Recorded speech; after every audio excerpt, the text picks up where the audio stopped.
and welcome to this week's edition of the Maine Challenge. You know, as we come to the close of this year, we want to talk about our power. Literally, the power that we get from CMP, Versant, and other utility companies across Maine. As you know, the big referendum about the corridor was decided in November, and there's still court challenges. We just got new information that CMP is once again ranked last in the country for consumer satisfaction. And there is something on the horizon that could change all that. And that is the idea that we would have a consumer-owned utility instead of a utility owned by foreign investors and shareholders. And that is our conversation with Senator Bennett and Senator Stacey Brenner. And you'll learn a lot because there's a lot of misinformation already out there about whether this is government-owned and a government takeover. This is about consumers, you and me, and a company being responsible to us. And then in the Sounds Off, at the end of this show, I talk a little bit more about our power in a literal and more figurative sense, and talk about the shift and the realignment that I think is necessary. Stay tuned, and we hope you and yours enjoy love and connection and kindness with each other over these holidays and into the new year.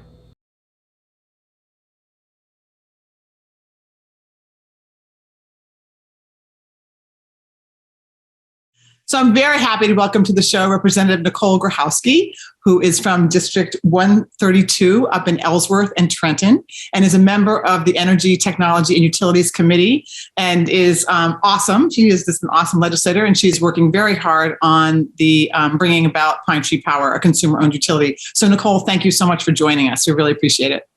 Great to be here today. Thanks, Betsy. Good to have you. So Nicole, a lot of people, so right now, most people in Maine are represented or get their electricity from either Central Maine Power or Versant. I know there's a couple others, but that's where they mostly get it. And so now tell us what the purpose of Pine Tree Power is and what you're trying to do, what it's trying to do. Sure. So Central Maine Power and Versant Power are two utilities that, as you said, service most people in Maine.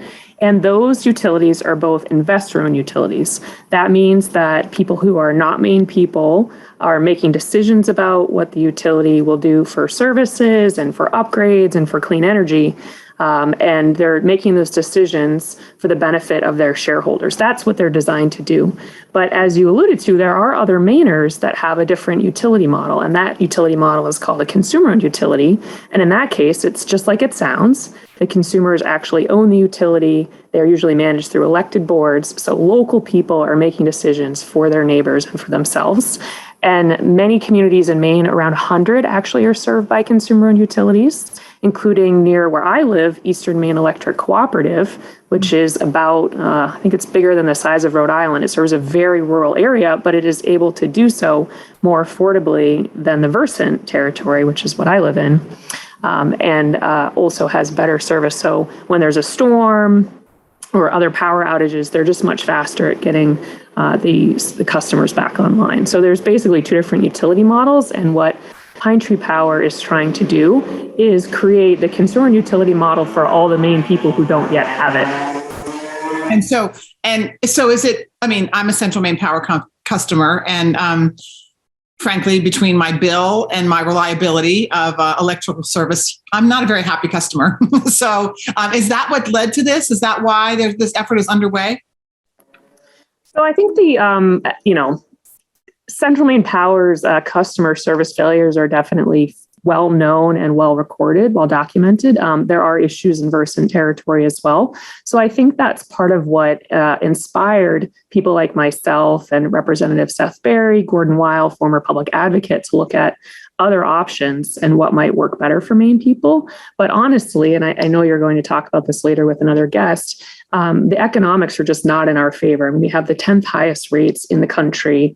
We're paying a lot of money for service that is not good. We have literally the worst reliability. That means the most power outages and the longest power outages of anywhere in the country. And that is after storms are removed. So that's just your everyday, are your lights on reliability. So we are paying quite a lot for very bad service.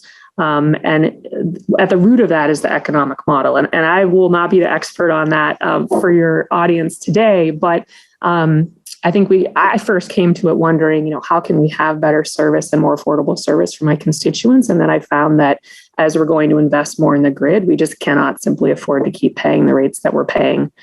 for the amount of electricity that we're going to be needing to use in the next decades. Okay. All right. So, and it's always interesting to me, like, it seems like electricity is really a necessity. It's a public service. It's not like I'm deciding to go out and buy a swimming pool. It's something that none of us can survive without. And so, or it would be very difficult to survive in today's world without.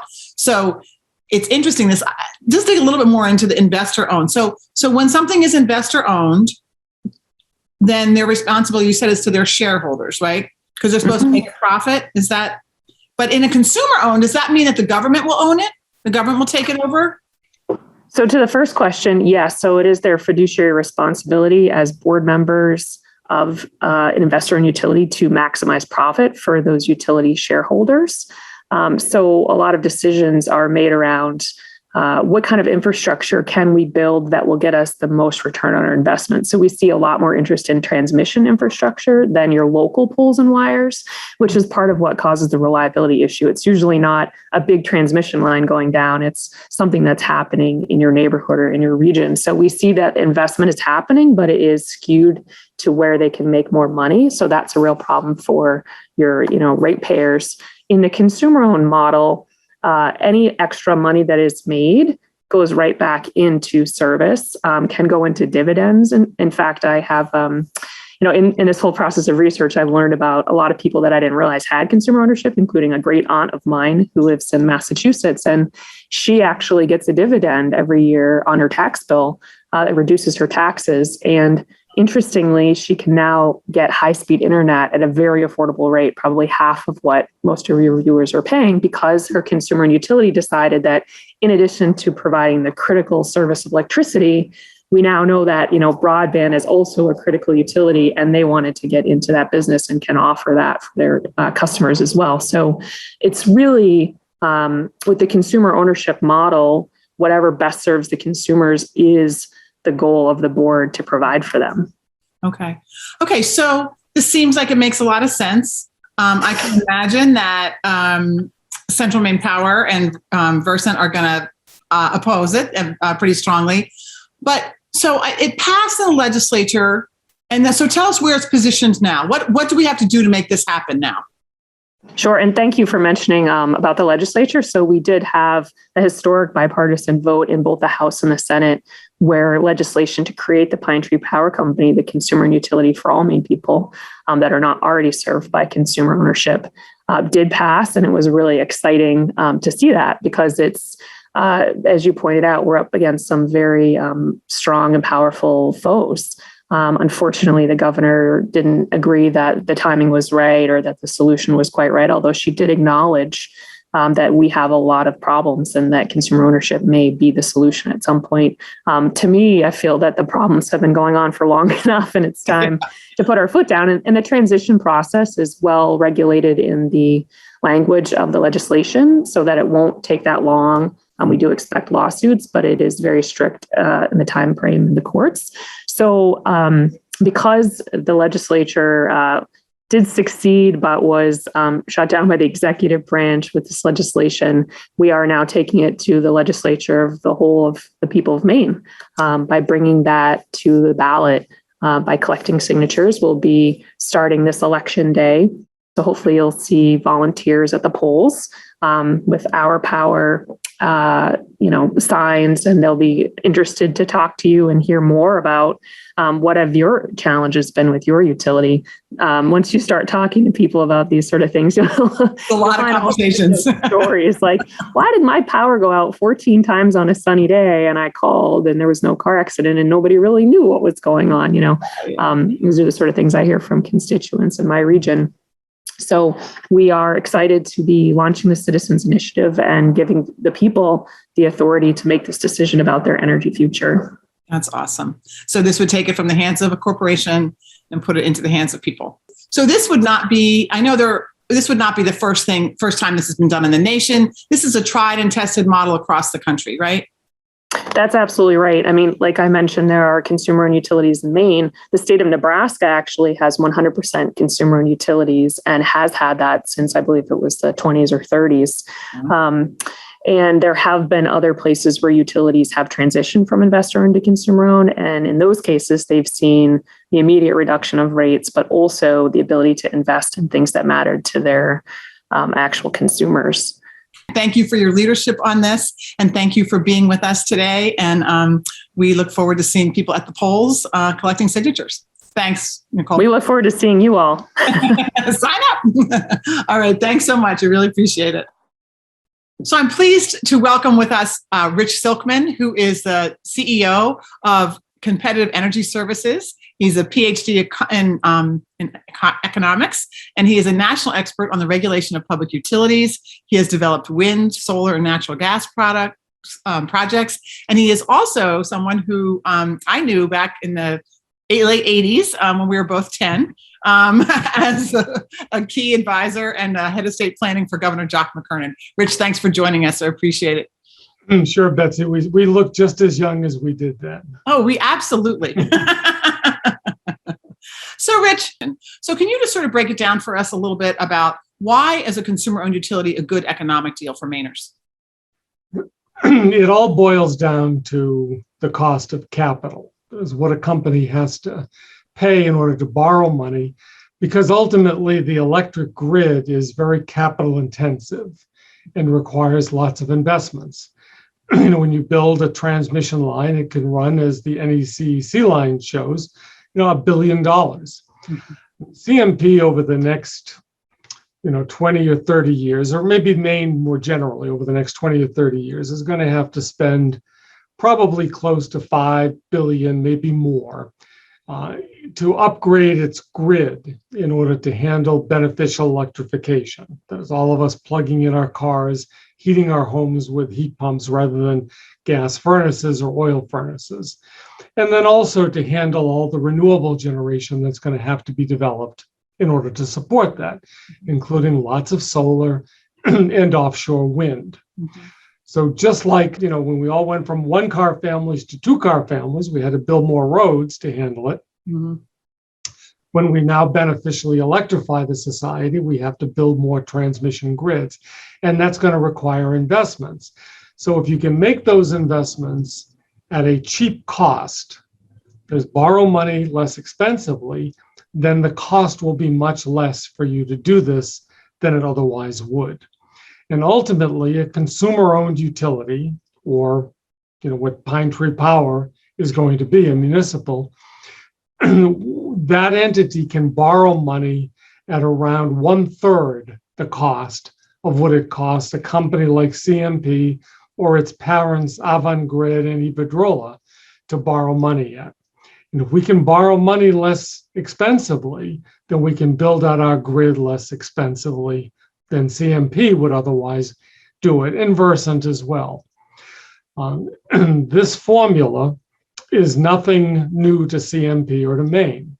There are lots of consumer-owned utilities around the country, some in Maine, but most of them in the Midwest, some of them in big cities like Austin and Sacramento and Chattanooga that own their own utilities. And they are borrowing money today to build out those grids at a much lower cost. Mm-hmm. And that's ultimately the economics of the situation.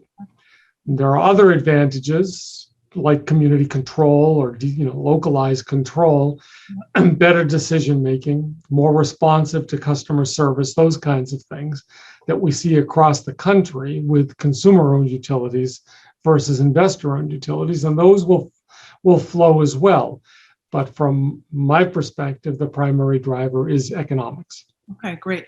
So let's talk for a minute about that local control piece, because there's sort of this movement that I've been hearing about called Yes in My Backyard, right? Which is trying to say that we really have to take this, what has become a very centralized and moving energy across the country from Quebec, for example, to Massachusetts. Mm-hmm. But if we are using alternative energy, more solar, more wind, that there's a real opportunity to regionalize it in much even smaller than a state areas where people could actually own, and we wouldn't have to spend so much money on that transmission. Can you talk a little bit about the benefits of that kind of regionalization, or what you think is that in our future?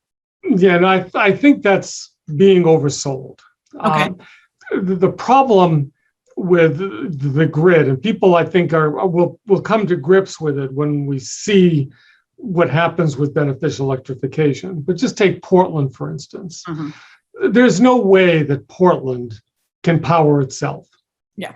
I mean, you put a solar on the buildings and maybe they'll cover 5% of the use of the building.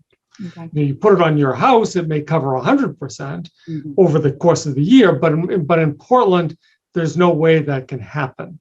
And so, because it's just too dense and there's not enough rooftop. Yeah. And so in those instances, you have to bring very large amounts of power into the city, which is going to require very significant transmission lines. Now, once you build that transmission line, it really doesn't matter much for the people around Portland, whether it connects to solar projects in Hiram and Parsons Field, or it connects to solar projects in Vermont or Hydro-Quebec. Right? I mean, it might matter in terms of folks who live in Hydro-Quebec and Vermont, but from our perspective, it really doesn't matter much. I do think that one of the movements, or one of the things that the movements towards solar and wind will do is it will allow states like Maine at writ large to become more energy independent. That is, our heating is not coming from oil fields in Saudi Arabia or Venezuela or even Texas. Our heating is now coming from solar plants in Maine or offshore wind in the Gulf of Maine. So in that sense, yes, in my backyard makes sense, and that's what's happening. But in terms of being able to avoid transmission, probably not. Okay. All right. Okay, but more localized, less far to go. Yes. Yeah. Okay, awesome. Okay, well, thank you so much for breaking this down for us, those of us who are economics neophytes. And I really appreciate it. And thank you for your time and for being with us. Oh, you're welcome, Betsy. It's my privilege. Thank you. So I'm so happy to have with us Julia St. Clair and Emily Rochford, who are both with Maine Youth for Climate Justice. Julia is an organizer with them, and Emily is a senior at Unity College. And both of them have been working on climate change for some time. And thank you both very much for being with us. I really appreciate you taking time out to be here. Emily, let me start with you. So tell me a little bit just why you got interested in climate change and why you got interested in environmental stuff, just in general. Yeah, well, thank you so much, Betsy. And I, like you said, I'm a senior at Unity. I'm in the Sustainable Energy Management program. And that was just something kind of looking towards the future and the climate crisis that we're in. And I really kind of wanted to make a difference for my future and my peers, just kind of looking for that sustainability in a way that we can kind of move from this climate crisis. And I really got involved with NYCJ just because it was kind of this big group of like-minded young folks that were really passionate about, the climate and climate change and just kind of initiating climate justice for a lot of folks. And Julia, how about you? Yeah, so I'm originally from Maine, and I went to college in New York City.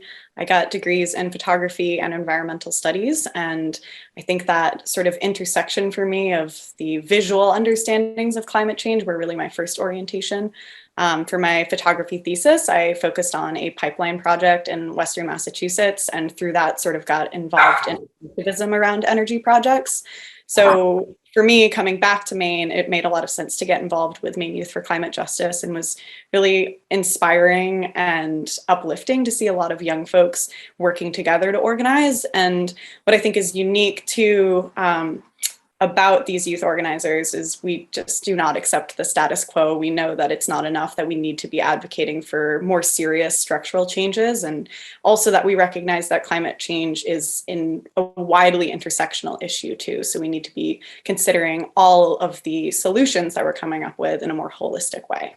Awesome. I love that, not tinkering on the edges, but we've got to do it like, I had a young person say to me, what's wrong with all of you? Why aren't you acting like this is the crisis that it is? So I really appreciate that activism. So we're talking about a consumer-owned utility, going from a profit, investor-owned utility to consumer-owned. So tell me how you see that as related to climate justice and the work that you care so much about.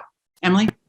Yeah, I definitely think kind of jumping, from climate justice into kind of the energy sector, talking about the consumer and utility, it really is an energy justice issue.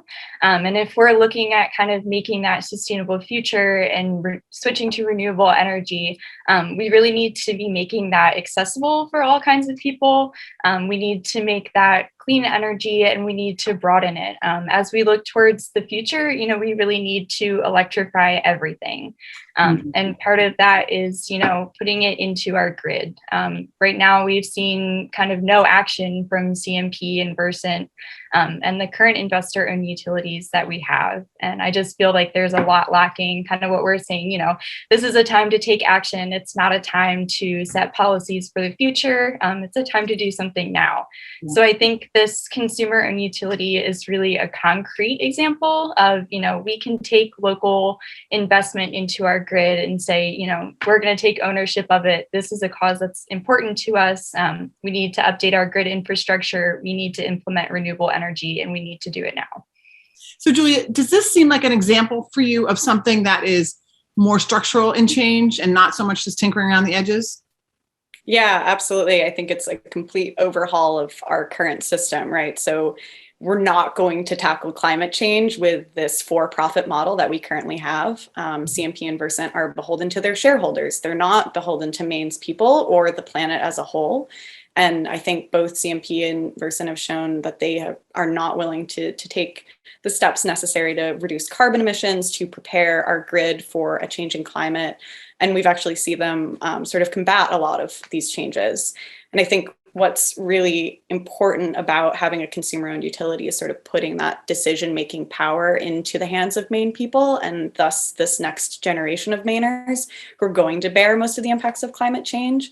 So I think in doing that, we're really allowing the users of this energy, the people who are most impacted by climate change, this next generation, to have the ability to make the informed and transparent decisions about where energy is coming from and having accountability in these decisions as well. Yeah. Wow. Yeah. I always think about an investor in Qatar who doesn't really care whether my electricity was off for 2 days or not. It's just not. So I think that's a piece that we have to pay attention to. So 2 questions. One is, how do you think we can get more people, especially young people, interested and involved in this kind of specific issue? And 2, would either of you or both of you be willing to run to be one of the people, one of the owners, one of the consumer representatives that would be part of ruling Pine Tree Power? Yeah, I'm really excited. I think that's a great opportunity just to be an owner, of my own power company. I'm paying the bills, so it's nice to kind of have a say in that as well. And yeah, there are tons of opportunities for folks, especially young folks, to get involved. Last year during the legislative session, we had a great youth lobby day. We had a whole bunch of young folks show up in Augusta at the State House, and that was really impactful. A lot of legislators and just folks, in that area were saying how great it was to see so many young people taking action. Right now, a really big thing is we are recruiting volunteers to collect signatures for our ballot campaign. So that's definitely something, even if you're a young person and aren't registered to vote, we can definitely use folks to kind of help with that effort. To reach out to folks, kind of walk around and be that extra support person. So that's definitely a really great opportunity, kind of boots on the ground, really help getting involved with this effort. Awesome. So Julia, people can help by collecting signatures and being support. And would you consider running and being part of this ownership? I hadn't thought about it, and honestly, my vote is for Emily. Absolutely. Not fair. But I would consider it. Yeah.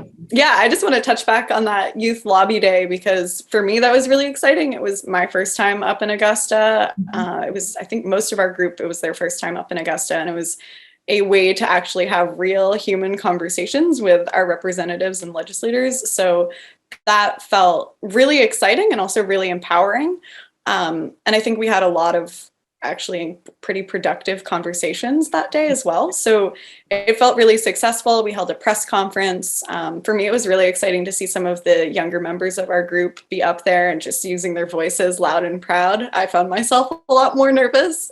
So that was really exciting for me. I'd love to see us be able to do more sort of direct conversations with people about making these sort of changes. But I also think one thing that's been really important, especially for young folks, especially in a pandemic where a lot of us are still, working from home or on our computers all day, is young people have been really proactive about writing LTEs and op-eds. And I think that's also a really great way of putting your voice out into your local community as a young person, saying this is something that I care about and I want you all to listen as well. So that's been another really important thing for NYCJ. We actually have an LTE guide if other young folks are interested in writing letters in support of the consumer-owned utility. Awesome. So we will put the contact information and how to get in touch with Maine Youth for Climate Justice in the credits. So please take a look, and you can join Julia and Emily in their incredible work on climate change and on our power. So thank you for the work that you do. And really, thanks for being with us on Maine Challenge. As we close out this year, I'm thinking a lot about balance and power and alignment, and everything that seems out of power, out of balance, and out of alignment, which seems like everything. In our economy, we have billionaires, ultra billionaires making millions and billions of dollars during this pandemic, while others don't have enough food to eat. And we're going to see the things that helped us, student loan forgiveness and help for businesses and help for families, child care tax credits go away. In the climate, we see we are totally out of balance with fires and tornadoes and floods in Europe. And, we know that we are in a crisis in terms of the climate. And in politics, we seem very out of whack when right now there is one man from a very small state holding the balance of power about things that will affect your and my life for generations. And certainly that is an out of balance thing. Our power as citizens, as friends, as community members, as we also struggle with this pandemic that seems to be never ending, also seems out of power. But there's good signs on the horizon as well. In the economy, workers are starting to take back their rights. We are seeing to see more strikes and more workers demanding what they need to make life work for them. We are seeing some sense of urgency and some belief that we have got to do something about climate change. And more people are accepting it as a truism and know that we have to act. And in our politics, more young people are engaged, more young people and people of color are getting involved and running for office and putting themselves out there to try and change this system. So there are good things that are happening. And it is time that we come back into alignment. So we have got to reclaim our power. We have to reinvent and reclaim our communities. And as we do so, what better place to start than with literally our power, which we were just talking about. So help sign those petitions, get out there, and then please do whatever you can in your corner of the world over these holidays and into the new year to do whatever you can to help bring us back into alignment, to bring about the great shift we need, to bring us back to our highest and best selves, because that is what it's going to take for us to get through all of these things and come back into the balance that will make us healthy and happy and whole as people, as families, as communities, and as states and a nation, and as a globe. I am so grateful for our shared connection. Happy holidays.